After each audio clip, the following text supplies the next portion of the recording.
Hello' everyone, মই আজি আপোনালোকৰ বাবে লৈ আহিছোঁ এটা চাটৰ ৰেচিপি। গতিকে মই কেনেদৰে চাটটো বনালোঁ চাওঁ ব'লক। চাট বনাবৰ বাবে মই লৈছোঁ 4টা আলু, আপোনালোকে কম বেছি কৰিব পাৰে, আৰু লৈছোঁ বাদাম কেইটামান, আৰু লৈছোঁ টমেটো কেচাপ, মুড়ি, এটা সৰু পিঁয়াজ কাটি লৈছোঁ সৰু সৰুকৈ, আৰু কেইটামান কেঁচা জলকীয়াও কাটি লৈছোঁ, আৰু লৈছোঁ চাট মছলা, নিমখ সোৱাদ অনুযায়ী, বুট লৈছোঁ, আৰু লৈছোঁ তেঁতেলীৰ পানী 2 চামুচ। প্ৰথমতে মই আলুখিনি সৰু সৰুকৈ এইদৰে কাটি ল'ম। আলুখিনি কাটি হোৱাৰ পাছত যিমানখিনি মই ইনগ্ৰেডিয়েণ্টছ লৈছিলোঁ চাট বনাবৰ বাবে গোটেইখিনি একেলগে মিক্স কৰি ল'ম।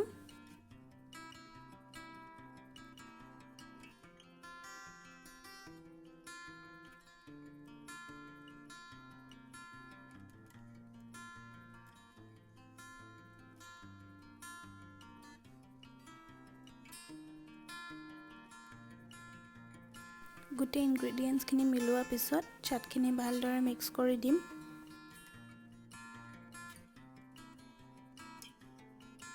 এবাৰ চাটখিনি ভালদৰে মিক্স কৰাৰ পিছত আৰু অলপ টমেটো কেচাপ দি দিছোঁ। সৰহকৈ টমেটো কেচাপটো দিলে একচুৱেলি খাবলৈ ভাল হয়।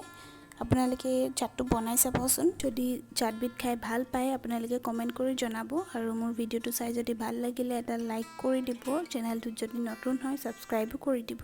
এণ্ড মোৰ ভিডিঅ'টো চোৱাৰ বাবে থেংক ইউ।